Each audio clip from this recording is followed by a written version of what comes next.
సహజంగా మనం అందరం కూడా ఆశీర్వదించబడాలి, ఎదగాలి, అభివృద్ధి చెందాలి అని తాపత్రయపడుతూ ఉంటాం. తాపత్రయాల్లో 100 మార్గాలు వెతుక్కొని ఉంటాం. వెతుక్కోవడం పక్కన పెడితే రెండవది, క్రైస్తవ సమాజంలో నేడు బోధలు కానీ ప్రసంగాలు కానీ ఎలా మారిపోయినాయంటే ప్రతిదానికి ప్రార్థన, ప్రతిదీ ప్రార్థన వల్ల సాధ్యమైంది. ప్రార్థన పరిస్థితులను మార్చింది కరెక్టే కానీ ప్రార్థన సమస్తాన్ని మార్చదు. కొన్నింటిని మార్చేది ఏంటంటే మన క్రియలు. ఇప్పుడు మీకు షుగర్ ఉంది, షుగర్ ఉన్నప్పుడు హాస్పిటల్ వెళ్తే ఏమైంది? ఎక్కువైతే టాబ్లెట్లు ఇస్తారు, టాబ్లెట్ ఇచ్చిన తర్వాత ఆ టాబ్లెట్ ద్వారా తగ్గింది. ఇప్పుడు మీరు టాబ్లెట్లు వేసుకుంటూ ఒక పక్కన ఇంకో పక్కన షుగర్ తింటున్నారు ఒక రోజు కేజీలు, ఏమైంది? ఎక్కువైతే తక్కువైతే? పోనీ షుగర్ తింటా డాక్టర్ తింటున్నారు, కానీ ఉపయోగం ఉందా? ఈ రోజు చాలా మంది వాళ్ళ విధానాలు, వారి వ్యవహారాలు ఎలా ఉన్నాయంటే, షుగర్ పేషెంట్లు అయ్యి షుగర్ వచ్చి డాక్టర్ దగ్గరికి వెళ్తే మెడిసిన్ ఇస్తే షుగర్ మానేయకుండా షుగర్ తినేవాళ్ళు కండిషన్ ఎలా ఉంటుందో ఈ రోజు మన క్రైస్తవ పరిస్థితి కూడా అలా ఉంది. ఈ రోజు చాలా సార్లు మనం ప్రార్థన చేసి విసిగిపోయి ఇచ్చి దేవుడే చేయట్లేదు అంటాం. కానీ ఇక్కడ గుర్తుపెట్టుకోవాల్సిన విషయం ఏంటంటే దేవుడు ఖచ్చితంగా 2 విషయాలు చెప్పాడు. ఒకటి ప్రార్థన చేయాలి, రెండోది క్రియ కూడా జరిగించాలి. ఏం జరిగించాలి? క్రియలు లేని విశ్వాసము, విశ్వాసము లేని క్రియలు 2 ఉండాలా. ఒకటి క్రియలు ఉండాలా, 2 విశ్వాసం ఉండాలి. ఈ రెండింటిలో ఏది లేకపోతే మన జీవితాలు కార్యం జరగదు. విశ్వాసంతో మనం ప్రార్థన చేయాలా, ప్రార్థన చేసిన తర్వాత క్రియలు కూడా జరిగించాలి. అయితే దేవుడు మనం వర్ధిల్లడానికి, విస్తరించడానికి, అభివృద్ధి చెందడానికి, మనం ఆశీర్వదించబడడానికి ప్రాముఖ్యంగా ఒక దాన్ని నియమించాడు. అదే నమ్మకత్వంగా ఉండడం. ఎలా ఉండడం? ఈ రోజు ఖచ్చితంగా దేవుడు మనకి ఏ పరిస్థితులు ఇచ్చాడో, ఏ కుటుంబాలు ఇచ్చాడో ఆ కుటుంబాల్లో మనం నమ్మకత్వం కలిగి బ్రతకాలి. నమ్మకత్వం అనేది సాధారణమైన విషయం కాదు. నమ్మకత్వం అనేది చిన్న పదమే, కానీ నమ్మకత్వం అనేది మనిషి జీవితంలో స్టేజ్ వచ్చే కొద్ది మారిపోతా ఉంటది. కొంతమంది తప్పుగా అనుకోకండి, సమాజంలో వివాహ వ్యవస్థలో ప్రమాణాలు చేసి పెళ్లి చేసుకుంటున్నారు. సమాజంలో వివాహ వ్యవస్థలు ఏం చేస్తున్నారు? ప్రమాణాలు ఏం చేస్తున్నారు? మరణము తప్ప నిన్నోడన్నో ఏది? నేను ఇంకా ప్రమాణం చేయలేదు కాబట్టి అంత చెప్పలేదు, మీరు చేశారు కదా చెప్పండి. మరణం తప్ప నిన్నోడన్నో ఏది వేరు చేయదు. రోగమైన ఏదైనా సరే మరణమే మనంతరం ఏం చేయాలని ప్రమాణాలు చేస్తారు. మనమే కాదు, యాక్చువల్లీ హిందూస్ కూడా అదే ప్రమాణాలు చేస్తారు. కానీ వాళ్ళకి సంస్కృతం చేస్తారంటే అలా తెలియదు. అయితే ఇక్కడ ప్రాముఖ్యంగా గుర్తుపెట్టుకోవాల్సిన విషయం ఏంటంటే దేవుడు నీకు ఒక కుటుంబాన్ని నిర్ణయించాడు. దేవుడు నీ కుటుంబాన్ని నియమించాడు. నియమించినప్పుడు నువ్వు ఎలా కుటుంబంలోకి వచ్చావంటే ప్రమాణ పూర్వకంగా వచ్చావు కుటుంబంలోకి. ఎలా వచ్చావు? ఇప్పుడు ఏ బంధమైనా సరే దేని మీద ఆధారపడి నడుస్తుందంటే నమ్మకత్వం మీద నడుస్తుంది. అవునా కదా? ఇప్పుడు మీరు నాకు 1,00,000 రూపాయలు అప్పించారనుకో, ఇస్తారు ఎవరన్నా? ఇస్తారు ఎవరిదాన్ని పక్కన పెడితే ఇచ్చారనుకో, దేన్ని బట్టి ఇవ్వగలుగుతారు? నమ్మకం ఉంటేనే కదా. నమ్మకం లేకపోతే ఇవ్వగలుగుతారా? అంటే ఏ బంధం అయినా సరే, ఇప్పుడు కొంతమంది భార్యలకు భర్తలు డబ్బులు ఇస్తారు. దేన్ని బట్టి ఇస్తారు? సరే, భార్య భర్తలు డబ్బులు పక్కన పెడితే, ఇప్పుడు ఒక వ్యక్తికి ఒక స్త్రీని వివాహం చేసుకుంటాడంటే, లేదా ఒక స్త్రీకి ఒక పురుషుల్ని జతపరిచారంటే నమ్మకంతో జతపరుస్తారా? ఇద్దరు కొట్టుకుని విడిపోతారని జతపరుస్తారా? జతపరిచేది ఏంటో? నమ్మకత్వంతో. ఇప్పుడు ఒక పురుషుడు మిమ్మల్ని నమ్మి మీకు తన ఇంటిని అప్పగించినప్పుడు మీరు ఆ ఇంటిలో నమ్మకంగా లేకపోతే దీవెన వచ్చిందా? చాలా మంది స్త్రీలు ఈ రోజు ఎలా ఉన్నారంటే, కొంతమంది కుటుంబ జీవితంలో నమ్మకత్వాన్ని కలిగలేదు. అందుకే కుటుంబాలు నేను బతలట్లా, కుటుంబాలు ఆస్వాదించబట్ల. ఎక్కడైతే నమ్మకత్వం ఉండదో అక్కడ అపవాది అంటాడు. చెప్పండి సార్, ఎక్కడైతే నమ్మకత్వం ఉండదో అక్కడ అపవాది అంటాడు ఖచ్చితంగా. అందుకే దేవుడు ఈ రోజు నీ నుంచి నాన్న చేయమనుకున్నాడంటే, దేవుడు నీకు అప్పగించిన దాంట్లో నమ్మకమైన వ్యక్తిగా ఉండాలి. అన్నింటిలో ఉండాలి. ఎన్నింటిలో ఉండాలి? కుటుంబంలో ఉండాలి. సమాజ పరంగా దేవుడు నీకు ఏదైనా పనిలో, ఏదో మా వాడు కారం కంపెనీ పెట్టబోతున్నాడు. మా వాడు పెట్టబోయే ముందే ఏం చేస్తారు తెలుసా? కొంతమంది దాంట్లో ఎలా కల్తీ చేయాలి నేర్పుతారు. తౌడు కలపచ్చు, అది కలపచ్చు, ఇది కలపచ్చాలి. అప్పుడు నేను అది కూడా చెప్పారా బాబు, నమ్మకంగా ఉండు, దేవుడు అప్పుడే దీవిస్తాడు. మీకు చాలా మందిలో ఎదుగుదల ఎందుకు లేదో తెలుసా? అభివృద్ధి ఎందుకున్నట్లే తెలుసా? పనిలో సైతం నమ్మకంగా చేయరు. ఎలా చేయరు? వాక్యం మీద శ్రమిస్తుంది. ఒకడంతా బద్ధకంగా పనిచేస్తే వాడు వెట్టి చాకరీ చేయాల్సి వచ్చిందంట. ఏం చాకరీ చేయాల్సి వస్తుంది? అదే వాడు నమ్మకస్తుడయ్యి శ్రద్ధగా పని చేస్తే ఏమైంది తెలుసా, ఏలుబడి చేసేవాడిగా మాట్లాడాలి. అది నా జీవితంలో జరిగింది. నేను కూలోడిగా స్టార్ట్ చేశాను. నా జర్నీ కూలోడిగా ఉన్నప్పుడు నేను ఆడుకునేవాడు కాదు. పని ఎప్పుడు కూడా అశ్రద్ధగా చేసేవాడు కాదు, శ్రద్ధగా చేసేవాడు. తర్వాత పని నేర్చుకున్నాను. తర్వాత దేవుడి కొరకులో నేనే కొందరు పని చేసే ఎదిగా. ఎందుకు ఈ విషయం చెప్తున్నానంటే, నాతో ఉన్నవాడు దేవుడు, మీతో ఉన్నవాడు కూడా. ఇప్పుడు మీతో ఉన్న దేవుడు మిమ్మల్ని ఎందుకు దీవించట్లా? మీకు విషయం చెప్పనా, యోసేపుకి దేవుడు తోడుగా ఉండబట్టి ఏం జరిగిందో తెలుసా, యోసేపు సమస్త విషయాలు ఆశీర్వదించబడ్డాడు. యోసేపును బట్టి ఏ గృహంలో యోసేపు అడుగు పెట్టాడు, ఆ గృహం వర్తిల్లింది. మరి ఈరోజు మన గృహంలో వర్తిల్లట్లా, ఈరోజు మన ఇల్లే బాగుపడట్లా. ఎందుకంటే నమ్మకత్వం లేక. మీకు విషయం చెప్పనా, అన్నింటిలో మనం నమ్మకంగా ఉంటే దేవుడు సమస్త విషయాల్లో మనం దీవిస్తారు. తల్లి చూడండి, మీకు వచనం చూపిస్తాను. సామెతల గ్రంథం తెలిసిన వచనమే 20 వచనం. సామెతల గ్రంథం 28 వచనం. నమ్మకమైన వానికి దీవెన మెండుగా కలుగును. చాలు ఆగండి. నమ్మకమైన వానికి దీవెనలు మెండుగా కలుగును. దీవెన అన్నాడా, దీవెనలు అన్నాడా? దీవెనలు అంటే ఒకటా రెండా, అంతకన్నా ఎక్కువ. దీవెన అనేది ఒకటే కాదు. చాలా మందికి కొన్ని విషయాల్లో దీవెన ఉండదు, కొన్ని విషయాల్లో దీవెన ఉండదు. మీకు అర్థం కాలేదు. ఇక్కడ ఉన్న చాలా మంది ప్రార్థనా పూర్వకంగా చాలా బాగున్నారు. అంటే ఏంటంటే ప్రార్థన చేసుకుంటున్నారు, ఆ ఆత్మీయ జీవితం అంతా పర్ఫెక్ట్ గా ఉంది, కానీ ఆర్థిక సంబంధమైన ఆశీర్వాదం లేదు. కొంతమంది ఎలా ఉంటారు చెప్పనా, ఆర్థిక సంబంధమైన ఆశీర్వాదం బాగానే ఉంటది, ఆర్థిక సంబంధమైన దీవెన బాగానే ఉంటది, కానీ హృదయం అంతా ప్రశాంతత ఉండదు, హృదయంలో నెమ్మది ఉండదు. ఎందుకంటే పరిస్థితులు అలా ఉంటాయి. అంటే ఒక్కొక్కడు ఒక్కొక్క విధమైన దీవెన నడుస్తున్నారు. అయితే అక్కడ దేవుడు చెప్తున్నాడు, నమ్మకమైన వాడికి దీవెన కలగదు, దీవెనలు కలుగుతాయి. దీవెనలకి దీవెనకి చాలా తేడా ఉంది. చెప్పండి, నమ్మకమైన వాడికి దీవెనలు కలుగుతాయి. దీవెనలు అంటే ఒకటే ఎక్కువ. ఏ విషయాలు దీవెనలు కలుగుతాయో చెప్తాను. మొట్టమొదటిగా 2వ దినవృత్తాంతం గ్రంథం ఒకసారి చూడండి. 31:20 వచ్చిన జరిగించి తన దేవుడైన యెహోవా అనుకూలముగా యథార్థముగాను నమ్మకముగాను పరిచయించి వచ్చాను. హిజ్కియా అంట దేవుని దృష్టికి అనుకూలం అన్నాడంట. అనుకూలంగా ఉండి ఏం చేశాడు తెలుసా? చూడండి, అక్కడ అంటున్నాడు, అనుకూలంగా ఉండి నమ్మకంగా పనిచేశాడంట. ఎలా పనిచేశాడు? మీరు హిజ్కియా వలే ఉంటారా? నమ్మకంగా పనిచేస్తారా? ఎంతమంది చేయాలనుకుంటారు నమ్మకంగా? ఇప్పుడు వరకు ఎట్లా ఉన్నా నాకు తెలీదు, కానీ దేవుడు మీతో మాట్లాడుతున్నాడు. మీరు నమ్మకత్వానికి కలిగి ఉండండి. తర్వాత చూడండి ఏమైంది ఆ నమ్మకత్వాన్ని బట్టి. తన దేవుని ఆశ్రయించుటకై దేవుని మందిర సేవ విషయమందే. చూడండి, తన దేవుని ఆశ్రయించుటకై దేవుని మందిర సేవ విషయం అందేమి, ధర్మశాస్త్రం అందేమి, ధర్మం అంతటి విషయం అందేమి, తాను ఆరంభించిన ప్రతి పని అతడు హృదయపూర్వకంగా జరిగించి వదిలేను. ఆగండి, తాను ఆరంభించిన ప్రతి పని హృదయపూర్వకంగా చేశాడంట. కానీ ఈరోజు మనం ఏం చేస్తాం తెలుసా? ఎలాంటి కుటుంబం ఒక విషయం చెప్తానండి. ఎప్పుడైనా సరే ప్రతి మనిషికి లైఫ్ అనేది ఎలా ఉండాలనుకుంటారంటే, వీళ్ళు కోరుకున్నట్టు ఉండాలనుకుంటారు. అలా అనుకుంటారు. ఒకసారి చెప్పండి, జీవితం నేను కోరుకున్నట్టు ఉండదు. ఎంతమంది ఉండిద్ది అనుకున్నారు? ఖచ్చితంగా ఉండదు. ఎందుకంటే చాలా మంది ఆలోచన, చాలా మంది విధానాలు ఎలా ఉంటాయి అంటే, జీవితం వీళ్ళు కోరుకున్నట్టున్నారు అనుకుంటారు, కానీ దేవుడు జీవితం వీళ్ళు కోరుకున్నట్టు ఇవ్వడం. ఎందుకంటే జీవితం అనేది మనం రాసుకున్న పుస్తకం కాదు, మన ఇష్టం వచ్చిన ఉండాలి. దేవుడు నీకు ఇచ్చిన జీవితంలో నువ్వేం చేయాలి తెలుసా? నమ్మకత్వం కలిగి నీ జీవిత విధానాన్ని మార్చుకోవాలి. ఇప్పుడు మీకు విషయం చెప్తానండి. ఒకసారి మా మాస్టర్ గారు నన్ను ప్రశ్న అడిగారు.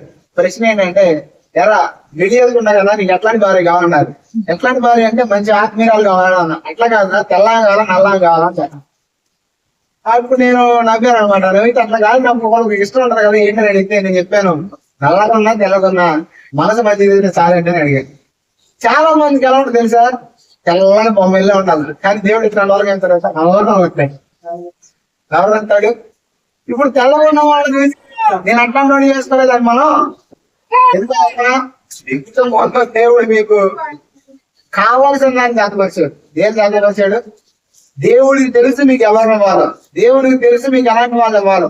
ఖచ్చితంగా ఎందుకు ఈ విషయాన్ని చెప్తున్నానంటే, కుటుంబ వ్యవస్థలో మనం నమ్మకంగా లేకపోతే దేవుడిచ్చేవేమి పొందుకోలేం మనం.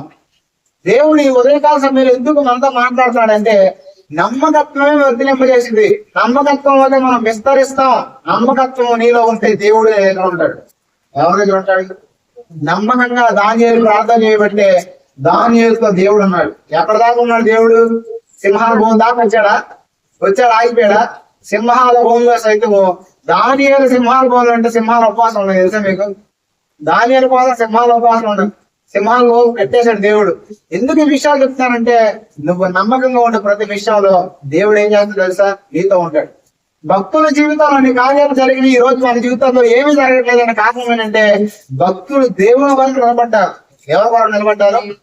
ఆహార విషయంలో కూడా దేవుడు నిలబడ్డారు. దానియేలు గ్రంథంలో మనం చూస్తే ఆహారం మనం లోపడతామా? తిండి, సుఖం. కొంతమంది అయితే తిండి కోసం బతికే వాళ్ళు ఉన్నారు. కానీ దేవుడు అంటున్నాడు ఆహారం కోసం కూడా దానియేలు దేవుడి దగ్గర పవిత్రపరచబడడానికి ఇష్టపడ్డాడు. అపవిత్రుడిగా ఉండడానికి ఇష్టపడలా. ఈ రోజు మనం ఏం చేస్తాం తెలుసా? చిన్న చిన్న విషయాలకి దేవుడి మీద అలగడం, సనగడం, ఇలా కావాలి అలా కావాలి అనుకోవడం, ఇలా రకరకాలైన వాటిలో మనం అపనమ్మకత్వాన్ని కలిగి ఉన్నాం. అందుకే మనం దీవించబడాల. ఎందుకు హిజ్కియా దీవించబడ్డాడంటే, హిజ్కియా వర్తిల్లాడంటే, హిజ్కియా చిన్న పిల్లడు తెలుసా మీకు? అంత అనుభవజ్ఞుడు కూడా కాదు. అయినప్పటికీ దీవించబడడానికి కారణాలు ఏంటో ఒకసారి చూద్దాం. ఫస్ట్ నమ్మకత్వం అని చెప్పాను కదా, ఏమేమి నమ్మకత్వం అనేది దేవుడు చెప్పాడు చూద్దాం. 2వ రాజుల గ్రంథం 18:3 2వ రాజుల గ్రంథం 18:3 నుంచి. పూర్ణంగా నీతిని అనుసరించింది. ఉన్నత స్థలంలో కొట్టివేసి విగ్రహములను పగలగొట్టి స్తంభాలను పడగొట్టి మోసే చేసిన ఇచ్చడి సర్పం చిన్న భిన్నంగా చేసింది. చాలు చూడండి. మొట్టమొదటి ఏం చేశాడు తను? అక్కడ రాయబడి ఉంది, దేవుని దృష్టికి పూర్ణంగా నీతిని అనుసరించాడంట. దేని అనుసరించాడు? నీతిని ఎలా అనుసరించాడు? సగమా పూర్ణం? మీకు అర్థం కాదు ఒక విషయం చెప్తాను. ఒకసారి ఒక అబ్బాయి ఒక అమ్మాయి హోటల్కి వెళ్ళారంట. హోటల్కి వెళ్తే ఒక పెద్ద బిజినెస్ మ్యాన్ ఏం చేశాడంటే తన డబ్బులు ఉన్న సూట్ కేసు మర్చిపోయి వెళ్ళాడు. వాళ్ళ పక్కన ఏం చేశాడు? బిజినెస్ మ్యాన్ సూట్ కేసు మర్చిపోయి వెళ్ళాడు. మర్చిపోయి వెళ్తే ఈ వ్యక్తి ఆ సూట్ కేసు చూసి ఈ సూట్ కేసు తీసుకెళ్ళి ఆ వ్యక్తికి ఇచ్చాడు. వ్యక్తికి ఇచ్చిన తర్వాత ధనం తిరిగాడు. దీంట్లో ఏమున్నాయో తెలుసా అన్నాడు. అన్న ఏమున్నాయో నాకు తెలిసింది, దీంట్లో డబ్బులు ఉన్నాయి అన్నాడు. అరే దీంట్లో డబ్బులు ఉంటే మరి కొట్టేయచ్చు కదా, నాకు ఎందుకు ఇచ్చావంటే నేను యేసు ప్రభువుని నమ్ముకున్నానండి, అందుకే నేను నాకు అన్యాయాలు చేయనన్నాడు అంట. ఏమన్నాడు? అప్పుడు ఆ ధనవంతుడు రాజకీయ ఏం చేసింది తెలుసా? మరి ఇంత గొప్పోళ్ళు ఈ సమాజంలో కరువు అయిపోయారు, నీలాంటి గొప్పోడు ప్రెస్ కి సమాజానికి తెలియాలని చెప్పేసి TV9 TV5 తండ్రి పిలుస్తా అని చెప్పేసి పిలిచారంట. పిలిస్తే సార్ ఎవరు సార్ మీరు, ఏం సార్ మీ బ్యాక్గ్రౌండ్ ఏంటని, సార్ మేడం ఎవరు సార్ అని మాట్లాడుతుంటే, ఒరే బాబు వీడియోలు గట్రా తీసి పెట్టబాకుండా మా ఊడి తోలు తీసిద్ది అన్నాడు. ఏమన్నాడు? నేను చెప్పింది మీకు అర్థమైందా? అంటే దాని విషయంలో నమ్మకం ఉన్నాడు, కానీ ఈ విషయంలో అంటే చాలా మంది కొన్ని విషయాల్లో మాత్రమే నమ్మకంగా ఉంటారు, కొన్ని విషయాల్లో మాత్రమే న్యాయంగా నడుస్తారు. కొంతమంది అన్ని డైలాగ్ తెలుసా? అన్ని న్యాయంగా ఉండి ఎట్లా బతుకుతాం, సమాజంలో అంతా మంది ఎట్లా జీవిస్తాం. కానీ గుర్తు పెట్టుకోండి, పరిపూర్ణంగా దేవుడి దృష్టికి న్యాయవంతుడిగా కనపడాలా. దేవుడు నీకు తన ఆత్మనిచ్చాడు, దేవుడు తన రక్తంతో కడిగా నేను. కానీ నువ్వేం చేస్తున్నా? ఆదివారం వచ్చి 10 రూపాయలు సందా వేసి అయిపోతుంది. ఏమైపోయింది? దేవుడి దృష్టి ఏంటో తెలుసా? మీరు పరిపూర్ణులుగా మార్చబడాలి. మీరు హృదయపూర్వకంగా నీతిని జరిగించమని మారిపోవాలి. లేకపోతే దేవుడు అన్న సిలువ త్యాగం చేయాల్సిన అవసరం లేదు. హిజ్కియా జీవితంలో ఎందుకు హిజ్కియాని దేవుడు విస్తరింపజేసాడు తెలుసా? వర్ధింపజేసాడు తెలుసా? హిజ్కియా పూర్ణంగా నివసించాడంట. ఎలాగా? మరి ఇప్పుడు మీరు పూర్ణంగా ఉన్నారా, అసంపూర్ణంగా ఉన్నారా? ఒకటి గుర్తు పెట్టుకోండి, లోక సంబంధమైన తలంపులు, లోక సంబంధమైన వ్యక్తుల్లాగా ప్రవర్తన మనుషులు కూడా ఎక్కడికి వెళ్ళినా నీ ప్రవర్తన ప్రత్యేక జీవితాన్ని చూపించాలి. ఎలా చూపించాలా? నీ ప్రత్యేకమైన జీవితాన్ని చూపించకపోతే, సమాజంలోకి వెళ్ళినప్పుడు కనుక నువ్వు కలిసిపోతే, కొంతమంది కాఫీ గిన్నెలు లాంటి వాళ్ళు మహాత్ములు అంటారు. కాఫీ గిన్నెలు ఏం చేస్తాయి? నీళ్ళలు ఎత్తే కరిగిపోవడం కాదు, కలిసిపోతాయి. అంటే నీళ్ళ కాఫీ అర్థం కాదు. కొంతమంది అంటుంటారు, చర్చిలోకి వస్తేనే వాళ్ళ పరిశుద్ధులు ఉండరు, బయటికి వెళ్తేనే వాళ్ళంతా డాష్ ఉండరు. మీరే డాష్ ఏం పెట్టుకుంటారు పెట్టిస్తాం.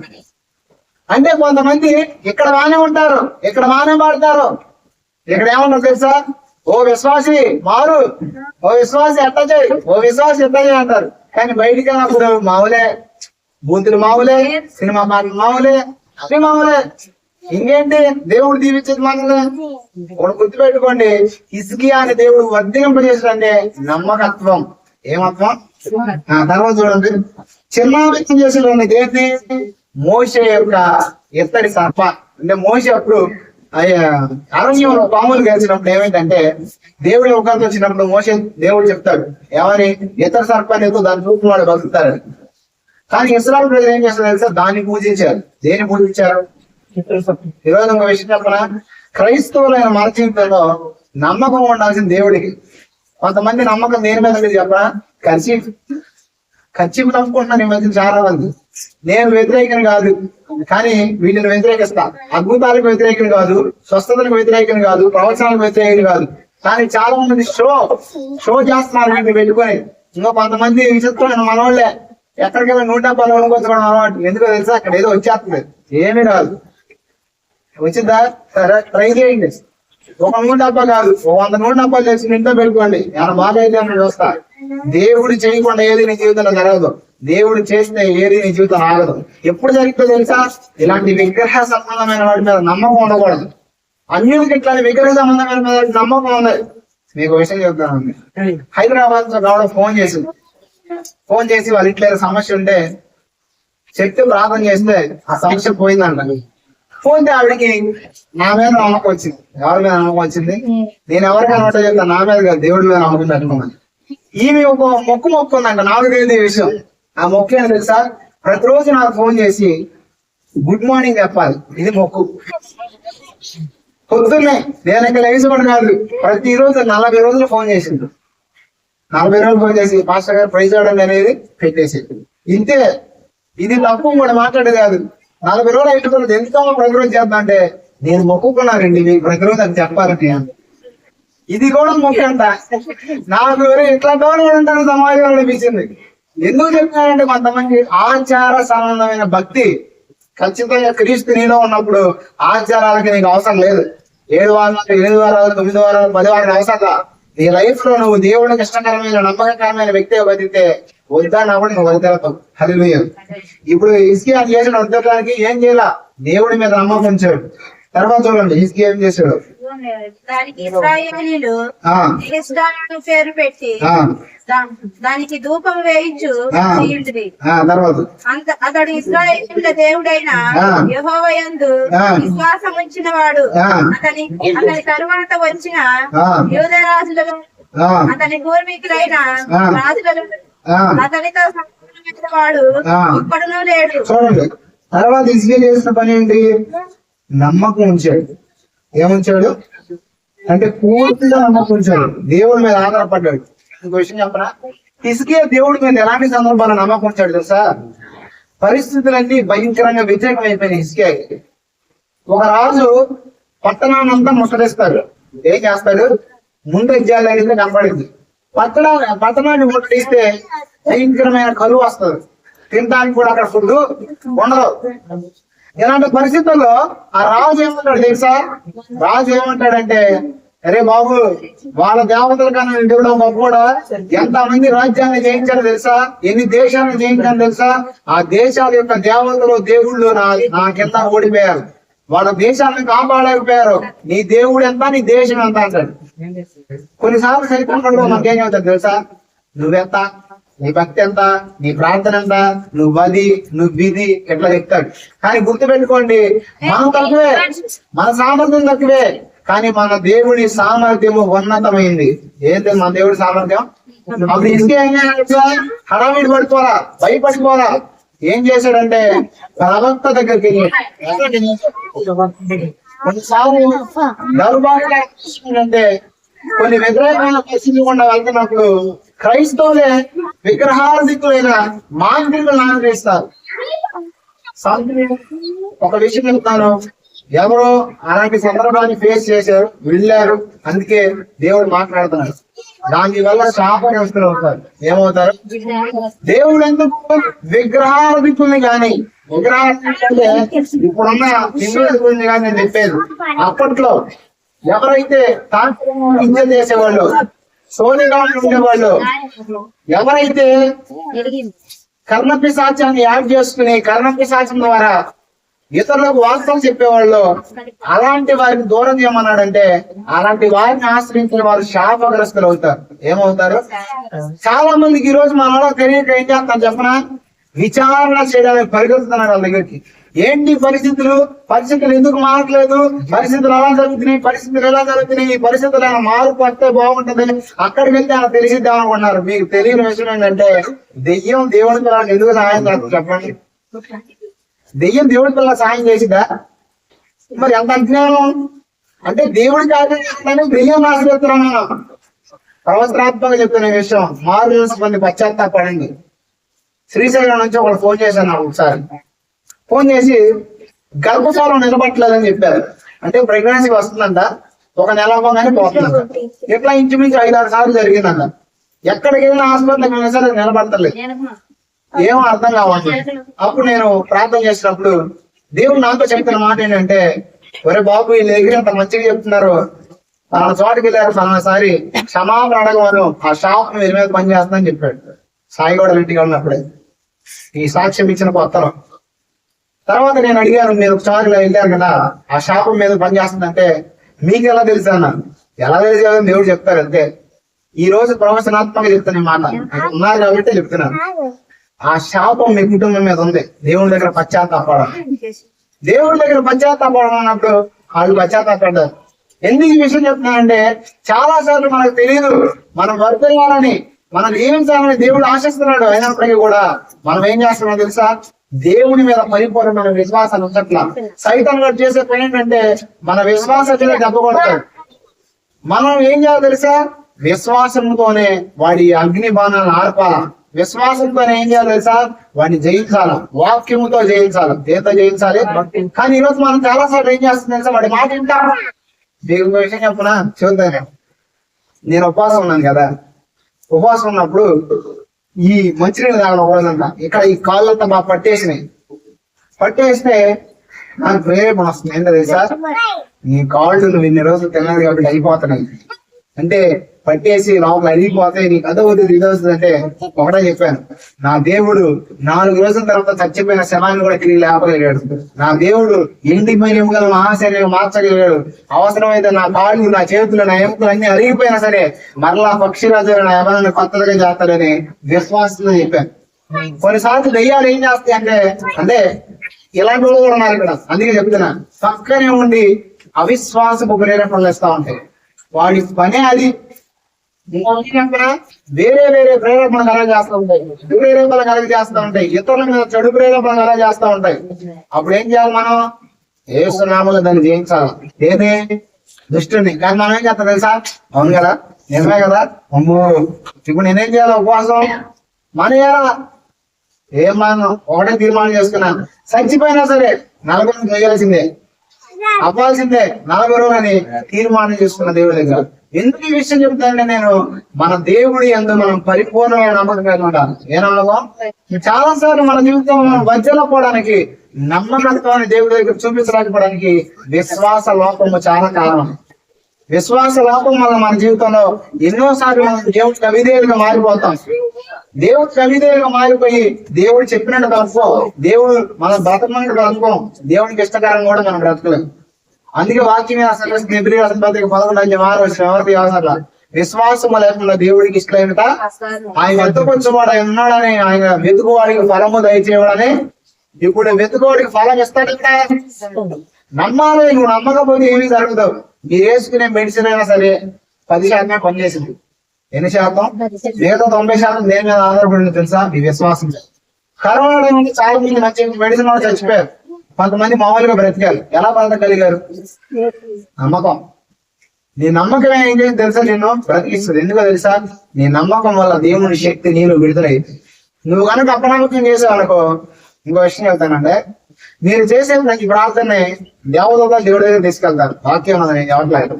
ఎక్కడ తీసుకెళ్తారు ఒకసారి చెప్పండి. నేను చేసే ప్రార్థన దేవదూతలు దేవుడు దగ్గర తీసుకెళ్తారు, ఇంకొకటి కూడా తీసుకెళ్తారు మీ దగ్గర. సైతాన్ కూడా నేను పక్కన ఉంటాడు. మీరు ఎప్పుడు చూసినా ఇది మారదు ఇది చేయదు, అట్లా పోతాడు ఇట్లా పోతాడు, అవి కూడా క్యాచ్ చేసి ఆ మాటలు కూడా తీసుకుని సైతాన్ ఏం చేస్తున్నా తెలుసా, దేవుడి దగ్గరికి వెళ్ళి ఇదిగో పలానా వ్యక్తుల అవిశ్వాసాన్ని చూపిస్తున్నాడు, పలానా వ్యక్తుల అవిశ్వాసాన్ని మాట్లాడుతున్నాడు, సో నాకు అధికారం అని అడుగుతాడు. యోబు జీవితంలో అపవాది ఎందుకు అధికారాన్ని తీసుకోగలిగాడు తెలుసా? యోబు జీవితంలో అపవాది ఎందుకు తీసుకున్నాడు తెలుసా? గాయసు యోబు జీవితంలో అపవాది యోబు అన్న మాటను బట్టి తీసుకున్నాడు. యోబు ఏమంటాడు తెలుసా? నేను ఏది తలంచానో అదే నా నెత్తి మీదకి. అంటే యోబు జీవితంలో ఎందుకు నష్టపోయాడు యోబు తెలుసా? అపవాది యోబు అన్న మాటను తీసుకున్నాడు. ఈ రోజు నువ్వు అనే మాటతో నువ్వు చేసే తరంపులు, నువ్వు చేసే కార్యాలు ఖచ్చితంగా దేవుడిని ఆకర్షిస్తున్నాయా, దెయ్యాన్ని ఆకర్షిస్తున్నాయా? మీకు విషయం చెప్తానండి. సాయి గారు నేను మన విజయవాడ మీటింగ్కి వెళ్తాం, వర్షం పడుతుంది, కట్ట మీద ఆగాం. క్రిస్టియన్ మ్యారేజ్ జరుగుతుంది, వర్షం పడుతుంది తర్వాత ఇంటర్వ్యూకి వెళ్ళిన రోజు అనుకోండి.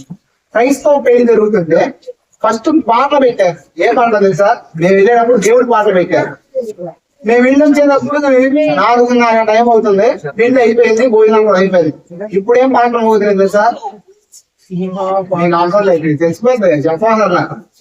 ఇప్పుడు దైవ సంబంధమైన కార్యక్రమాలు జరిగే ప్రతి చోటకి దేవుడు వస్తాడు, దయ్యానికి సంబంధించిన జరిగే చోట. ఇంకో విషయం చెప్పనా, అశ్లీల చిత్రాలు ఎక్కడ చదువుతారో అక్కడ దయ్యాలు వస్తాయి. ఎక్కడికి వస్తాయి? చెడు సినిమాలు. ప్రవచనాత్మకంగా ఇది కూడా చెప్తున్నాను, చెడు సినిమాలు చూసేవాళ్ళు ఉంటే, చెడు సినిమాలు చూస్తుంటే, చూడకూడని దృశ్యాలు చూస్తుంటే అక్కడే దెయ్యం వస్తుంది. ఒకసారి భద్రాచలం నుంచి ఒక పాస్టర్ గారిని వాళ్ళ వైఫ్ తీసుకొచ్చింది మా పాస్టర్ గారి దగ్గరికి. అప్పుడు నేను ఒక సాధారణంగా పాస్టర్ గారి దగ్గర అసిస్టెంట్ తీసుకొస్తే నైట్ అంతా నా దగ్గర పడుకున్నాడు. అంటే మేమిద్దరం గదిలో ఉన్నాం అనమాట, ఆ గదిలో పడుకున్నాడు నాతో పాటు. తర్వాత ఉదయాన్నే మా పాస్టర్ గారు వచ్చారు. మా పాస్టర్ గారు వచ్చిన తర్వాత ప్రార్థన చేస్తుంటే దెయ్యం బయటపడింది. ఎవరికి దెయ్యం బయటపడింది? ఈయన ఎవరు? ఈయన పాస్టర్ గారే. మా పాస్టర్ గారు ప్రార్థన చేద్దాం, దెయ్యం బయటపడింది. అంటే పాస్టర్ గారు దెయ్యం ఉందా? ఉండదు. ఎందుకు ఉండదు? పాస్టర్ గారు మీరు గొప్ప, సైతాన్ ఏడు పనులు చేసి ప్రతి ఒక్కరు ఇక్కడ అంటాడు. ఇప్పుడు తర్వాత ఆ దెయ్యాన్ని అడిగాడు, నువ్వు ఎలా వచ్చావంటే ఫోర్గ్రౌండ్ చూస్తున్నాడు నెట్ లో. ఏం చూస్తున్నాడంట? ఫోన్ ఆన్ చేసి ఫోన్ లో అశ్లీలమైన చిత్రాలు చూస్తున్నాడు. దాని వల్ల ఏమైంది తెలుసు? వచ్చేసింది. మనం అనుకున్నాం చాలా సార్లు, ఏదో జరిగితే ఏదో అయింది, చాలా పని చేస్తే వస్తాయి, లేదా అధికారి దాన్ని గుర్తు పెట్టుకోండి. అశ్లీల చిత్రాలు చూసిన విషయాలు చూస్తున్నప్పటికీ కూడా మీరు దెయ్యాన్ని ఆహ్వానిస్తానంటే, మనం వాటి సంబంధమైన కార్యక్రమాలు ఏమి చేస్తామో వాటి సంబంధమైన కార్యక్రమాలు పెట్టాలి వస్తాయి. అందుకే దేవుడు వాక్యమే చెప్తుంది తెలుసా?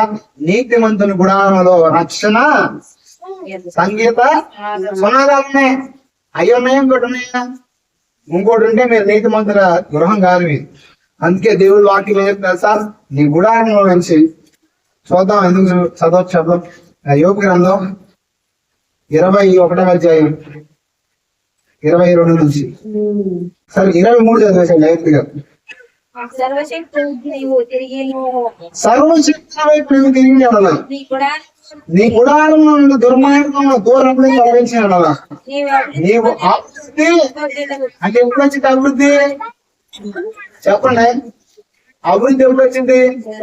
దుర్మార్గాన్ని ఇంట్లో నుంచి. ఇప్పుడు దుర్మార్గాన్ని తీసేశారా?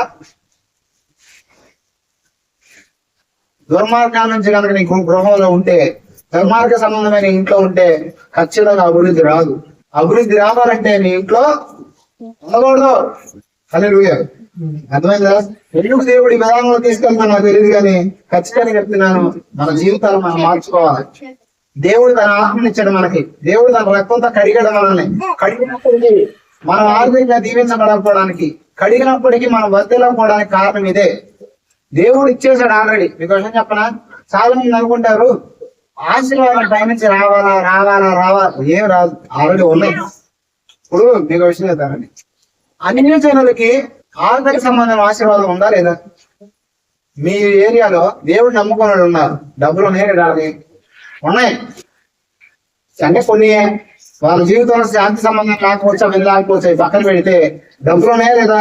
ఎలా వచ్చినాయి అంటే దేవుడు ఆల్రెడీ ప్రకృతిలో నియమించాడు. మీరు కష్టపడి న్యాయంగా ఉంటే ఆటోమేటిక్ గా వాళ్ళ పరలోకం రాదు, కానీ ఈ లోకపరంగా నాకు ఎందుకంటే దేవుడు ఆల్రెడీ ప్రకృతిలో నిర్ణయించాడు. ఆల్రెడీ దేవుడు ఏం చేశాడు తెలుసా? ఆశీర్వాదాన్ని, నిత్య జీవాన్ని, శాపాన్ని, మరణాన్ని నీ ఎదుటే పెట్టాడు. దానిని తీసుకోవడమే, ఏం చేయటమే చెప్పండి, దాన్ని నేను తీసుకోవడం. ఎంతమంది తీసుకుంటారు? ఆ తీసుకునే తాళం ఏంటి తెలుసా? నమ్మకత్వం. దేవుడు నీకు ఇచ్చిన కుటుంబంలో నమ్మకంగా ఉండు, సంఘంలో నమ్మకంగా ఉండు, నీ భక్తి జీవితంలో నమ్మకంగా బ్రతుకు. అవసరమైతే నీ భక్తి జీవితం వల్ల ఎవరైనా వదిలేస్తే ఫ్రెండ్స్ ఉంటారు కదా, నీకు వ్యతిరేకంగా వదిలే, ఆవాసాలు వదిలే. అప్పుడు ఏమైతే తెలుసా? ఖచ్చితంగా వర్తిల్లుతుంది. విశ్వాసం ఉంచాడు హిజ్కియా. ఎలాంటి పరిస్థితుల్లో విశ్వాసం ఉంచాడు? ఎలాంటి పరిస్థితుల్లో ఉంచాడు చెప్పనా? విశ్వాసం ఉంచలేని స్థితిలో ఉంచాడు. వాడు ఏం చేస్తాడు తెలుసా? ఇంకో వాళ్ళు వీళ్ళైపోయారు. ఇప్పుడు మీ చుట్టూ ఉన్న పరిస్థితుల్లో కొంతమంది కొన్ని వ్యసనాలకు బానిసలు అయిపోయి, కొన్ని పరిస్థితులు కూడా చెడిపోయారు, పాడైపోయారు. అట్లాంటి ఏమనుకోకూడదు. నేను కూడా అట్లా షుగర్ వచ్చింది అనుకోండి, వాళ్ళు ఎవరికి కిడ్నీలు పోయినాయి, ఇది పోయింది, వది పోయింది, ఎవరిలో పోయింది అని చెప్పేసి మనం కూడా ఏం చేయకూడదు. దేవుడు అవసరమైతే నా ప్రతి ఆర్గాన్ని మరలా తిరిగి మార్చగలడు. ఈ ఫెయిత్ మీరు ఒక రాగాలి. మీకు ఇంకో విషయం చెప్తానంటే, మా అమ్మకి షుగర్ వచ్చిందని డాక్టర్లు చెప్పారు. 260 2 సార్లు. ఎన్నిసార్లు? 2 సార్లు టెస్ట్ చేయించింది మా అమ్మ. 2 సార్లు కూడా షుగర్ వచ్చిందని చెప్పారు. అయితే మా అమ్మ ఏమందంటే మెడిసిన్ వేసుకుంటాను, మెడిసిన్ తీసుకోనా అంటాను ఫోన్ చేసి. అప్పుడు నేను కూడా చెప్పాను, ప్రార్థన చేస్తా, తగ్గకపోతే అప్పుడు తీసుకో, కానీ దేవుడు స్వస్థపరుస్తాడు. నా అమ్మ చెప్పారా? మీరందరూ సాక్షులు కలప్పుడు శనివారం నాడు ఇచ్చింది, ఆదివారం నాడు ప్రార్థన చేసాం, సోమవారం నాడు వెళ్ళి టెస్ట్ ఇస్తే 80 ఉంది షుగర్. ఎంత ఉంది? ఎవడమ్మా నీకు షుగర్ వచ్చిందని చెప్పింది? నీకు షుగర్ లేదని చెప్పాడు. దేని వల్ల సాధ్యమైంది ఇది? విశ్వాసం. నేను గొప్పని కాదు, నా దేవుడు శక్తిమంతుడు. ఆ శక్తి ఎప్పుడు నేను చూడగలిగానంటే విశ్వాసం ఉంచినప్పుడు. ఎప్పుడు చూడగలిగాను? ఖచ్చితంగా చెప్తున్నాను, నమ్మండి. ఎలాంటి ఎప్పుడు నమ్మండి? పరిస్థితులన్నీ బాగున్నప్పుడు నమ్మండా? వేడినప్పుడు నమ్మాలి. అన్ని బాగున్నప్పుడా? సరిపోయినప్పుడా? సరి లేనప్పుడు నమ్మండి, సరిగ్గా లేనప్పుడు నమ్మండి, మీ పరిస్థితులు వ్యతిరేకంగా ఉన్నప్పుడు నమ్మండి, ఏది అవదానిస్తున్నప్పుడు నమ్మండి. అప్పుడు అన్నీ అవుతాయి. ఏమవుతాయి? సృష్టి శూన్యంగా ఉంది. మీకు వెళ్ళినప్పుడా ఎండిపోయిన ఎముకలు జరిగిన లోయలో వేసుకెళ్ళి దేవుడు తీసుకెళ్లి నడుపుతాడా ఏంటి సంగతి అంటే, బాబు నాకు తెలియదు అన్నాడు. ఎందుకంటే ఒక శవం ఉందనుకో, అప్పుడే చచ్చిపోయాడు అనుకో, జీవం వచ్చిద్దాం అనుకోవచ్చు, లేచిద్దాం అనుకోవచ్చు, కానీ ఒక శవం కాదు, ఉంది ఎండిపోయిన ఎముక. అలాంటి పరిస్థితుల్లో ఏం జరిగింది చెప్పనా? మహాసైన్యంలో వాళ్ళు మారిపోయారు. ఎలా మారిపోయారు అనగా, ఎలా మార్చగలిగారు ఇట్లా అంటే, దేవుడికి ఏదైనా సాధ్యమే. ఆ ఫెయిత్లోకి మనం రావాలి. అప్పుడు ఏమైనా తెలుసా? నువ్వు అడుగు పెట్టిన ప్రతి చోట నీ గృహము వర్ధిల్లడం ప్రారంభించింది. అప్పుడు దేవుడి మీద నువ్వు ఏం చేయగలవు తెలుసా? నమ్మకత్వమైన వ్యక్తిగా బ్రతకగలవు. అదే తర్వాత చూడండి,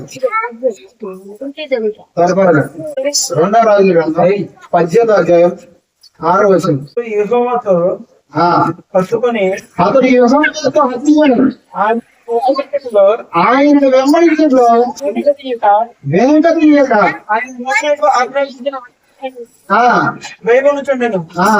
కాదు.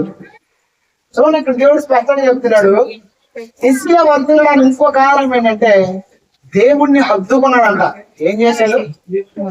హత్తుకొని ఏ సంగతులు అయితే దేవుడు ఆజ్ఞాపించాడో వాటిని వినకుండా ఉండడానికి వెనక తీయలేదంట. చాలా సార్లు మనం ఏం చేస్తాం తెలుసా? దేవుడి మాట వింటాం, నడవాలి, మంచి వాక్యం విన్నప్పుడు ఇలా జరిగించాలి, ఇలా బ్రతకాలని చెప్పేసి ముందుకెళ్ళిన తర్వాత ఏమైంది తెలుసా? కొన్నాళ్ళకి వెనకడుగు వేస్తాం. కొన్నాళ్ళకి ఏమైంది తెలుసా? డల్ అయిపోతాం. ఎందుకంటే కారణము మనం దేవుని మీద విశ్వాసంలో క్షీణించుకోవడం. రెండోది సహవాసం తగ్గిపోవడం. ఏం తగ్గిపోవడం?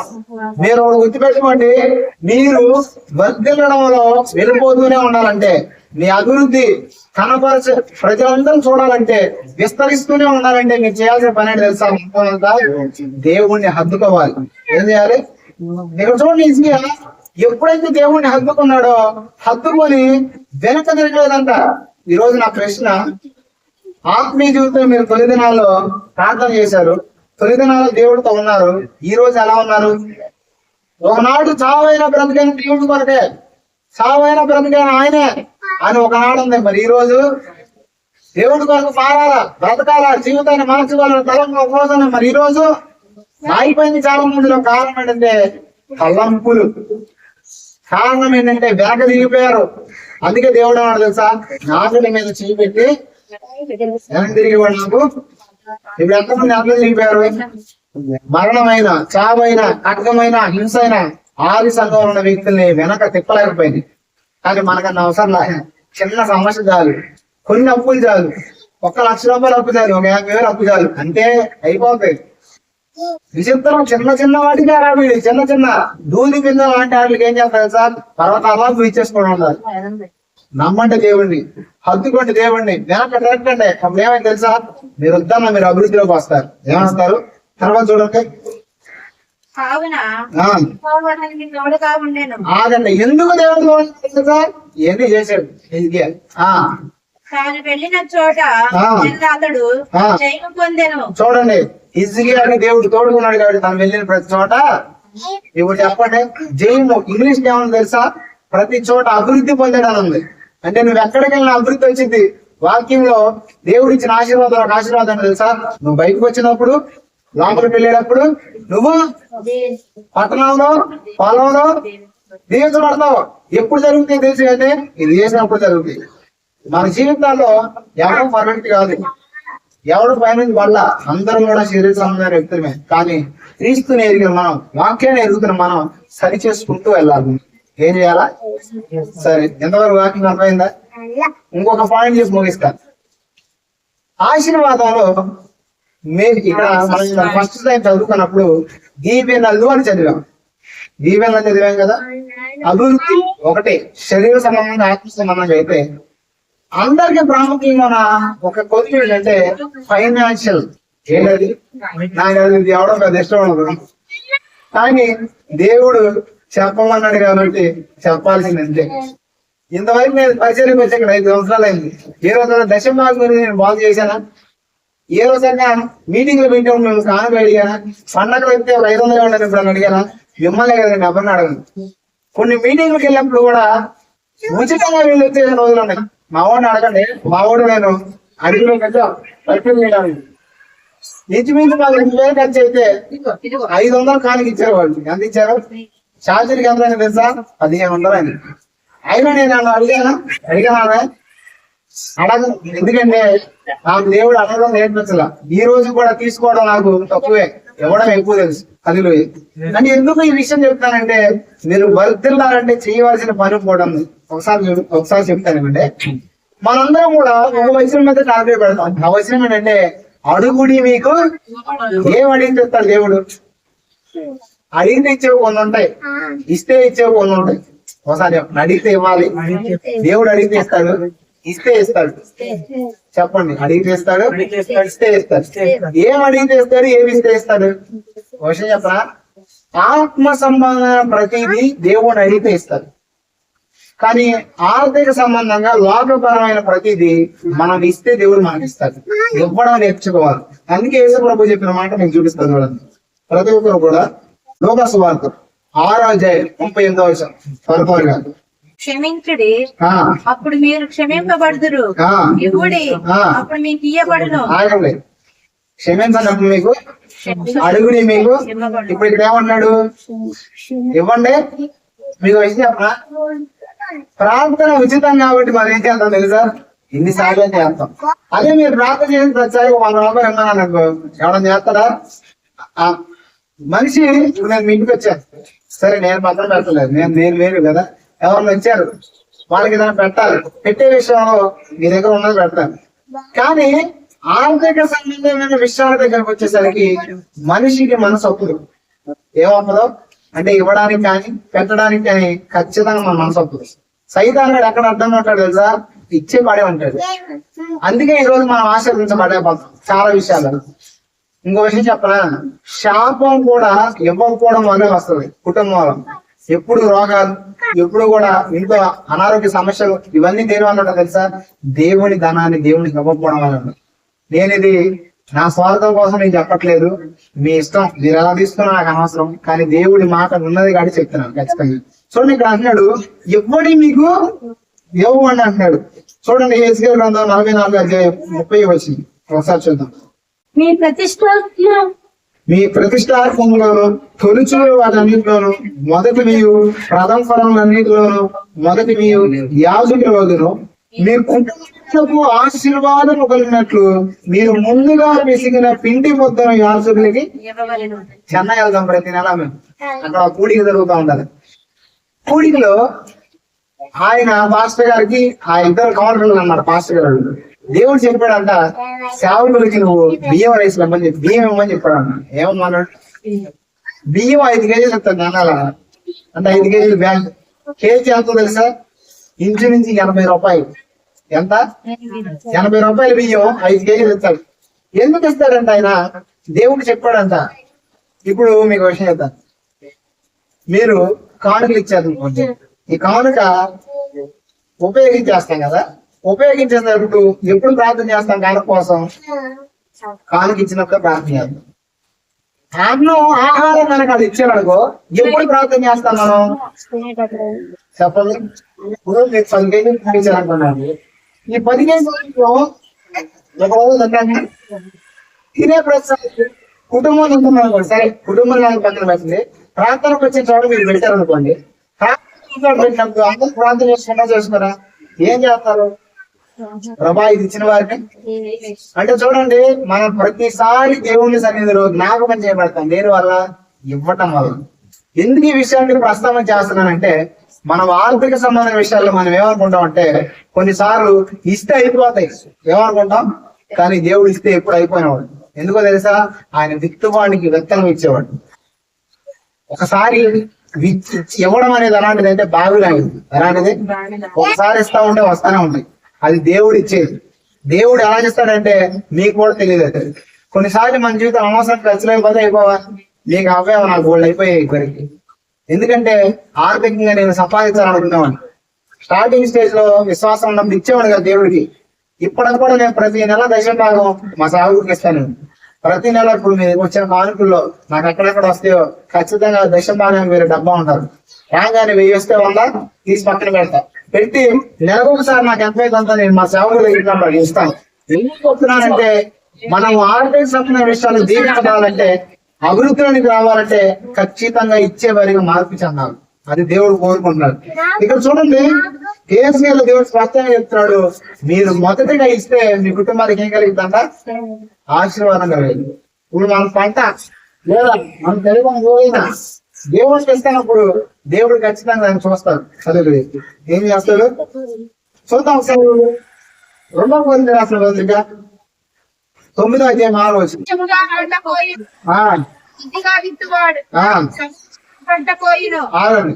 మేము కొంచెం వింటే మీరు చాలా మంది మేము అట్లా అవ్వాలి, మేము ఎట్లా అవ్వాలి, మాకు ఇలా దీవెనలేదంటే ఖచ్చితంగా చెప్తాను.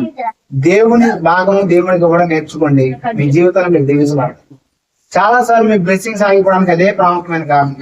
మీరు ఏదైనా అనుకోండి. తర్వాత చూడండి, చూడండి, కొంచెం కలిగితేవాడు చాలా మందికి ఇలాంటి చేస్తేవాడు తెలుసా, మొత్తానికి ఇచ్చేసింది బాగా. ఏంటది? ఇచ్చి చాలా మంది చర్చిలు మానేసిన వాళ్ళు ఉన్నారు. ఒక ఆయన తెలిసిన ఒకే ఒక వేసిన బాబు ఎంతమంది మాస్టర్ ఆయన ఏం చేయలేదు తెలుసా, దశం బాగా వాడు మొదలెట్టాడు. అంటే ఇట్లా చెప్పలేదులే, అసలు ఇవ్వకపోతే ఏమైతే చెప్పాడు, ఇస్తే ఏమైతే చెప్పలేదు. ఆయన ఇవ్వకపోతే అని చెప్పాడు. దెబ్బ తెచ్చి మారేది చర్చికి. ఎందుకంటే దేవుడికి ఇవ్వాలా అమ్మో. ఎందుకు ఈ విషయాలని చెప్తానంటే, మన నేచర్ మారాలి. 2వ విషయం చెప్పనా, ఎందుకు దేవుడు ఇచ్చే దాన్ని ఏర్పాటు చేసేదంటే, మనలో స్వార్థపూరితమైన మనస్తత్వం చావాలి. ఏం కావాలి? స్వార్థపూరితమైన మనస్తత్వం అంటే ఏం కాదు బయటకు వచ్చింది. మీకు విషయం చెప్పా, కొంతమంది అన్నదమ్ములు బాగుంటారు, అక్క చెల్లెలు బాగుంటారు, అన్ని బాగానే ఉంటాయి. ఆస్తుల దగ్గర వచ్చేసరికి మొదలవుతుంది. ఎందుకని? స్వార్థం. అంటే డబ్బు దగ్గరకు వచ్చారు మనిషి ఏం పుట్టింది తెలుసా? స్వార్థం పుడతారు. అందుకే దేవుడు ఏమన్నా తెలుసా, నువ్వు ఎందుకంటే దేవుడు ఇవ్వడం అనేది ఎందుకు నేర్పించాడంటే, నీలో స్వార్థాన్ని చంపడానికి. నీలో స్వార్థం ఉండకూడదు. ఇవ్వడం అంటే ఎవరికి ఇవ్వాలి, ఎలా ఇవ్వాలో చెప్తాను. ఇప్పుడు మీరు పనికి వెళ్ళినప్పుడు దేవుడికి ఇవ్వాలి అనుకున్నారు. ఇప్పుడు దేవుడికి ఇవ్వాలి అనుకున్నదాన్ని మీరు ఏం చేయాలి తెలుసా? దేవుడికి ఇవ్వాలి. చర్చిలో భోజనాలు పెట్టచ్చు దాంతో పెట్టచ్చా? పెట్టకూడదు. పోనీ అనాథలకు సాయం చేయొచ్చా? మీరు చేయకూడదు. దేవుడికి మాత్రమే ఇవ్వాలి. ఇప్పుడు మీరు పనికి వెళ్ళారు, 100 వచ్చింది, ఇది దేవుడికి ఇవ్వాలనుకున్నారు అనుకోండి, చర్చిలో కానుకేయాలి. వేరేది చేయాలనుకుంటే మీకున్న సమృద్ధిలో నుంచి చెయ్యాలి. అప్పుడు ఏమైందంటే మీరు దేవుడికి ఇచ్చినట్టు అయింది. సో ఇది దేవుడికి ఇవ్వడం అనేది ఎలా అయిందంటే నేను భోజనం పెట్టడం వల్ల దీని వల్ల జరగదు. అర్థమైందా? తర్వాత చూడండి, ఇచ్చేవాడు అట్లే వాళ్ళ చెప్తున్నాడు 9:7.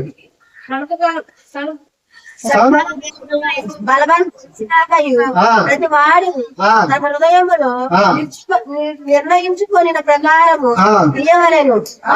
అట్లా కూడా కొంతమంది అంటాడు, కానీ ఇచ్చి బాధపడిపోతున్నారు లోపల. ఏమని? నేను ఇచ్చాను లోపల వచ్చేస్తా ఉన్నానమాట. అంతా ఇస్తాను.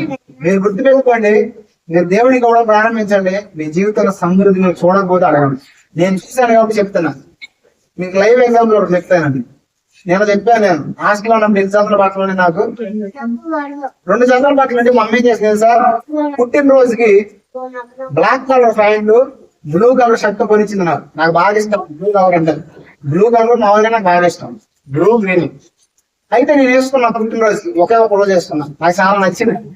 ప్రతి బుధవారం కూడా సివిల్ డ్రెస్ వేసుకోవచ్చు. కాలేజీలో సివిల్ డ్రెస్ వేసుకునే ఉంటారు, ఎందుకంటే సివిల్ డ్రెస్ లేదు కాబట్టి వేసుకునేవాడు కాదు.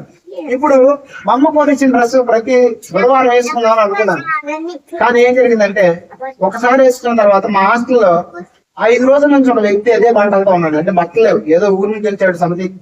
తర్వాత నాకు జాబ్ అనిపించింది. మామూలు యూనిఫామ్ ఇస్తేనేమో నాకు ఉండదు, అంటే యూనిఫామ్ బట్టలు ఇవ్వకూడదు, ఎందుకంటే యూనిఫామ్ ప్రతిరోజు వేసుకోవాలి. అందుకే నేను ఏం చేశానంటే మా అమ్మ కొనిచ్చిన బట్టలు ఆయన ఇచ్చాను. ఎందుకంటే దేవుడు ఏం చెప్పాడు? నీ దగ్గర 2 ఉంటే ఒకటి ఇవ్వనండి, నా దగ్గర 3 ఉన్నాయి, ఒకటి ఇస్తే ఏమిటి అని చెప్పేసి ఇచ్చాను. ఎవరెవరా హాస్టల్లో చాలా మంది ఉన్నారు, చాలా మంది బట్టలు, కానీ ఎవరెవరా నేనేం చేశాను ఇచ్చాను. ఇచ్చేస్తే జరిగిన విషయం తెలుసా? 1 వారం తర్వాత 5 జతల బట్టలు వచ్చినాయి నాకు. 8 జతలు వచ్చినాయి. ఎందుకు ఈ విషయాలు చెప్తున్నానంటే మనము మన నేచర్లో ఆలోచించడం మానేయాలి. నేను వాక్యం ఏంటి? నేను వాక్యం ఏంటి? మన దృష్టి రాత్రి ఏం చెప్పాను? ఆత్మీయ దృష్టిగా మారిపోవాలా. ఆత్మీయుడైతే భౌతికంగా చోట ఇస్తే అయిపోతాయి కదా అనుకుంటాడు, కానీ ఆత్మ సంబంధం అయితే ఏం చేస్తారు తెలుసా? ఇస్తే మళ్ళా దేవుడు ఇస్తారని నమ్ముతారు. మీకు విషయం చెప్పనా? ఇశ్రాయేలుకి దేవుడు 8 సంవత్సరాల పంట ఏమని చెప్పాడు? ఏమో తెలియదు, గుర్తులేదు, మర్చిపోయారు. 6 సంవత్సరాలు. ఎన్ని సంవత్సరాలు? కానీ దేవుడు 7వ సంవత్సరం వేయొద్దు, ఆపేసేమన్నాడు. ఆపేస్తే దేవుడు ఏం చేస్తాడు తెలుసా? దానికి ప్రతిగా చూద్దాం ఒకసారి దేవుడు ఏం చేస్తున్నాడు.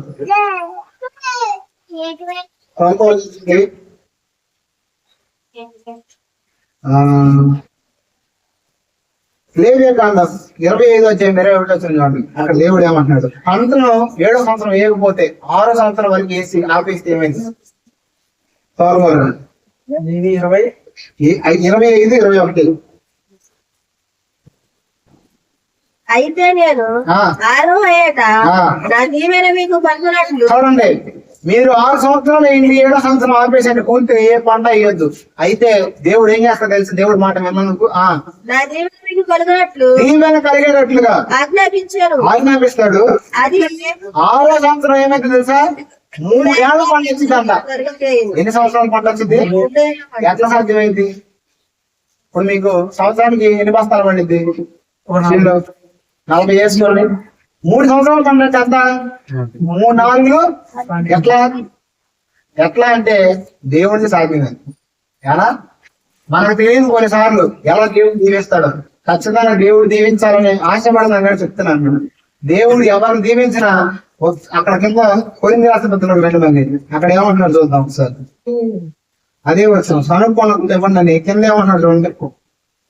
దేవుడు 9:7 చివర దేవుడు బలవంతముగా కాదు, ప్రతి వాడు తన హృదయములో నిశ్చయించుకున్న ప్రకారము ఇవ్వలేరు. చూడండి, ఉత్సాహంగా ఇచ్చేవాడిని దేవుడు ప్రేమించును. అంటే మనం ఇచ్చినప్పుడు ఎలా మీ సంగతి నాకు తెలియదు, నేనైతే ఎలా అంటే చెప్తానండి, దేవుడికి ఇచ్చే విషయంలో ఏ రోజు వెనక తెలియదు. ఇప్పుడు నేను మీటింగ్స్ పెట్టినప్పుడు సేవకులు వస్తారు, ఏ రోజు చీప్ గా తక్కువ కానికి ఇచ్చి నేను ఎప్పుడు పంపించను. ఎవరు వచ్చినా బయట వచ్చి నేను వెళ్తే ఏది ఆశించను, కానీ నాటకంగా ఎవరు వస్తే కానుకలు మాత్రం వాళ్ళకి తక్కువ చేయండి. ఎందుకో చెప్పరా, వాళ్ళు మన దగ్గరకు వచ్చినప్పుడు మనం ఇచ్చినప్పుడు ఏమైతే తెలుసా, దేవుడు దానికి ప్రతిఫలం ఇస్తారు. ఒకసారి మీకు ఎలా అర్థం చెప్తానంటే, పరిస్థితి ఎలా ఉంటుందంటే, ఇంట్లో మొత్తం తెల్లారికి టిఫిన్ కూడా లేకుండా తుడి చేసి ఇచ్చిన రోజులు కూడా ఉన్నాయి మా ఇంట్లో. ఒక్కోసారి డబ్బు కాకపోతే అప్పు తీసుకొచ్చి ఇచ్చేసేది మా అమ్మ. అంటే ఎవరిని వస్తే ఎందుకు ఇవన్నీ చెప్తానంటే, మిమ్మల్ని తీసుకొచ్చి ఇచ్చేయమని కాదు, ఉత్సాహానికి ఇచ్చేవాళ్ళు దేవుడు ఉత్సాహంగా ప్రేమిస్తాడు. ఎలా ప్రేమిస్తాడు? తనుకోకూడదు, మునుక్కోకూడదు. ఎందుకంటే మనం ఎంత సంపాదించినప్పటికీ ఆ సంపాదన దేవుడు దీవించకపోతే మన చేతుల కష్టాలతో మనం అనుభవించలేం. దేవుడు ఏం చెప్తాడు తెలుసా, వారి చేతుల కష్టాలు వారు అనిపిస్తారంటాడు. చాలా మంది చేతులు కష్టాలు ఎక్కడికి వెళ్ళిద్ది, ఆసుపత్రి, కొంతమందిది రకరకాలు వెళ్ళిపోతాయి. రాజు తిరిగి కారణం ఏంటంటే దేవుడికి ఇవ్వకపోవడం. దేవుడిది మీరు సంపాదించిన దాంట్లో ఉంది కాబట్టి దేవుడికి ఖచ్చితంగా ఇవ్వాలి. చూడండి, ఇక్కడ అన్నాడు ఉత్సాహానికి ఇచ్చేవాడిని దేవుడు ప్రేమిస్తాడు. ఒక విషయం చెప్తానండి. ఒకసారి రాజేష్ పాస్టర్ తెలుసు మీ అందరికి. రాజేష్ పాస్టర్ గారు ఒక మీటింగ్ పెట్టుకున్నాడు. మీటింగ్ పెట్టుకుంటే నేను ఏం చెప్పానంటే, హాల్ తీసుకున్నాడు. హాల్ డబ్బులు మొత్తం నేనే కడతానని చెప్పాను. అప్పట్లో హాల్ డబ్బులు ఏంటంటే సుమారు నేను పరిచయకి రాను 5-6 సంవత్సరాల క్రితం హాల్ డబ్బులు వచ్చేసరికి 4,000 5,000 ఎంతో సంథింగ్ ఉండేది. నేను కడతానని చెప్తే మీటింగ్ అయిపోతుంది, మీటింగ్లు జరుగుతున్నాయి. ఆ టైంలో ఏమైందంటే వరద వచ్చేసింది. నేనే ధైర్యంతో కడతానని చెప్పానంటే పనికి వెళ్తాను కాబట్టి నాకు ఇబ్బంది ఉండదు, ప్రతిరోజు పని ఉండిద్ది, ఒక వారం రోజులు డబ్బులు అయితే వచ్చేస్తుంది, కట్టేయచ్చు అనుకున్నాను. కానీ జరిగిన విషయం ఏంటంటే వరద వచ్చేసి డబ్బులు లేవు. ఇప్పుడు మీటింగ్ టైం అయిపోయింది, ఏం చేయాలి నేను తెలియట్లేదు. సరే ఒక 2 రోజులు ఆగిస్తానని చెప్పాను. 2 రోజులు ఆగిన తర్వాత 1st తారీఖు వచ్చింది. 1st తారీఖు వచ్చినప్పుడు మా అమ్మకి అప్పుడు ఫంక్షన్ వచ్చింది. ఫంక్షన్ అంటే 2,000. తర్వాత ఇవి రావాల్సిన డబ్బులు కొన్ని వచ్చినాయి. ఇంకో పక్కన చీటీ కట్టాను నేను. చీటీ వాడు ఫోన్ మీద ఫోన్ చేస్తున్నాడు. ఏమంటున్నాడు తెలుసు వాడు, కట్టలేనివాడు ఎందుకు తీసుకున్నా చీటీ అంటే పాడుకోరా ఊర కడతానా, కట్టలేనివాడు ఎందుకు పాడుకున్నా, ఎందుకు ఉన్నావు చీటీలో అని రకరకాలుగా మాట్లాడుతున్నాడు. ఒక పక్కన డబ్బులు ఉన్నాయి, చీటీ కట్టవచ్చు, దేవుడికి ఇవ్వచ్చు. ఏం చేయాలా, మీరేది ఏం చేస్తానో తెలియదు కానీ నాకు దేవుడు మనసులో ప్రేరేపిస్తున్నాడు, నా పని చేయి, నేను నీ పని చేస్తాను. అప్పుడు నేను సేవకుడే కాదు, సాధారణ విశ్వాసం. అప్పుడు ఏం చేస్తాను సార్, డబ్బులు పిలిచి బాబు డబ్బులు వచ్చినా అని ఇచ్చేసి ప్రార్థన చేపించి పంపించాను. తర్వాత ఏమైతే ధైర్యం, అప్పట్లో చిన్న బడ్డీ కొట్టు పెట్టుకున్నాను. ఏ కొట్లు, చర్చి ఎదురు బడ్డీ కొట్టు ఉండేది. ఆ బడ్డీ కొట్టులో కూడా కొన్ని డబ్బులు వచ్చాయి, అవి కల్పించాం. ఇప్పుడు నా దగ్గర డబ్బులు లేవు. ఇప్పుడు నేనేం చేయాలా, దేవుడిలో చూడాలి. మనసు అనుకున్నా, ప్రభా నువ్వు చెప్పావు, నీ పని చేయమన్నావు, నా పని నేను చేస్తానన్నావు, చేసా నీ పని. నా పని చేస్తే మా కొడుకు దగ్గర ఒక వ్యక్తి వచ్చాడు. నేను కూడా సరదాగా ఒక 5,000 ఒక నెల రోజులు ఆగిస్తానన్నాను.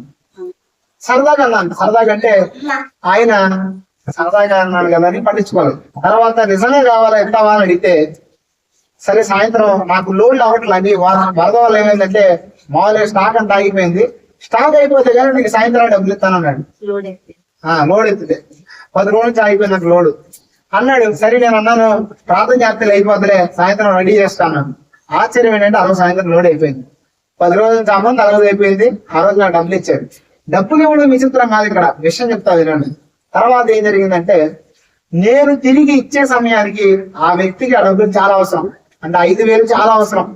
ఆ 5,000 లేకపోతే పని అవ్వదు. ఆ సమయం నేను తీసుకెళ్ళి దానికి ఇచ్చాను. ఇప్పుడు జరిగిన విషయం తెలుసా, మరి నువ్వు దేవుడు రా నాయన, ఈ టైంలో ఎక్కడైనా నాకు డబ్బులు దొరకలేదు, నేను నీకు ఈ సహాయం కాదు, నువ్వే నాకు పెద్ద సహాయం చేసావని చెప్పేసి ఒక మాట చెప్పాడు. ఆ మాట ఏంటంటే, ఇప్పటి నుంచి ₹1,00,000 లోపు నీకు ఎప్పుడు ఏం కావాలా సార్ నన్ను అడుగు, ₹1,00,000 వరకు నీకు ఛాన్స్ ఇస్తాను, అర్ధరాత్రి కూడా వచ్చి డోర్ రూట్కి వెళ్తాను అన్నాడు. అంటే ఈ ద్వారం ఎలా తెరవబడింది? అదే ఆ రోజు నేను డబ్బులు లేవు ఏంటి ఇస్తావా, లేవు ఏం చేస్తామండి, ఏం చేస్తాడు మాస్టర్ గారు, ఏం చేయడు కదా. కానీ అది చేయడం వల్ల దేవుడు నాకు ఎలా ద్వారం ఇప్పుడేం తీసుకోవట్లేదు ఆయన దగ్గర. అప్పుడు జరిగింది చెప్తున్నా. అప్పుడు ఇంకా సేవకుడు కాదనేది.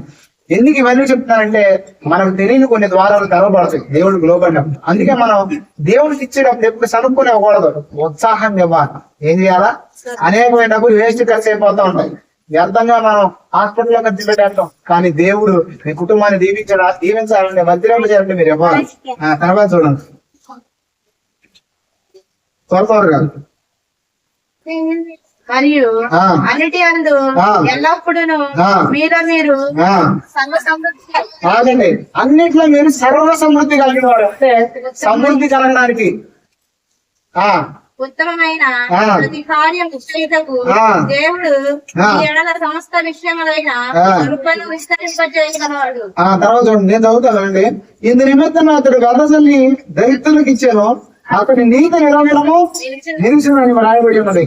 ఇప్పుడు స్పష్టంగా అంటే విత్తువానికి విత్తనమును తినుటకు ఆహారమును దయించే దేవుడు మీకు విత్తనము దయచేసి విస్తరింపజేసి మీరు ప్రతి విషయంలో పూర్ణ సహాయము భాగ్యము గలవాలన్నట్లు మీ నీతి ఫలము వృద్ధి పొందించను. అంటే మీ నీతి ఫలం ఏం చేస్తాడు దేవుడు? మీరు ఇవ్వడం మొదలు పెడితే దేవుడు మీకు ఇవ్వడానికి ఇస్తాడు. ఏం చేస్తాడు? ఖచ్చితంగా చెప్తున్నాను, దేవుని కూడా నేర్చుకోండి. మలాకి గ్రంథం కూడా చదువుకోండి ఇంటికి వెళ్ళి. నేను ఎన్ని చెప్పడానికి టైం అయిపోయింది. కాబట్టి ఖచ్చితంగా ఈ విషయాలను మనం మార్చుకుందాం. సమస్త విషయాలు మనం దేవునికి ఇచ్చేవారిగా, ఉత్సాహంగా ఇచ్చేవారిగా మార్చుకుందాం. దేవుడు ఖచ్చితంగా మన ఇంట్లో ఏదుతారు. రెండోది ఏం తెలుసా? ఎవరైనా మీ ఇంటికి అడుక్కునే వాళ్ళు వస్తే మతం చూడకుండా పెట్టండి. ఏం చేయాలి? మతం అవసరంలా, కులం అవసరంలా. వాళ్ళు ఎవరైనా సరే మీ ఇంటికి వచ్చి మీ ఎదుట చేతులు జరపడం ఎవరైనా నేర్చుకోండి. అప్పుడు కూడా మీరు దీవించబడతారు. మొట్టమొదటి శాపం దేని వల్ల వచ్చింది? ఆహారం వల్ల వచ్చింది. అలా ఏం తింటే శాపం వచ్చింది? పండు తింటారు కదా. మీరు ఆహారం పెట్టడం వల్ల శాపం పోలేదు. ఏం పోతుంది? అందుకే దేవుడు ఏమన్నా తెలుసా? మీరు దీవించబడాలంటే ఆహారాన్ని తింటాను. కాబట్టి మనం ప్రతి ఒక్కరు కూడా ఈ విషయాల్లో మార్చుకుందాం. నమ్మకత్వాన్ని కలిగి ఉందాం. కుటుంబంలో నమ్మకత్వం కలిగి ఉందాం. భక్తి జీవితం నమ్మకత్వాన్ని కలిగి ఉందాం. ఇవ్వటంలో కూడా నమ్మకత్వాన్ని కలిగి ఉందాం.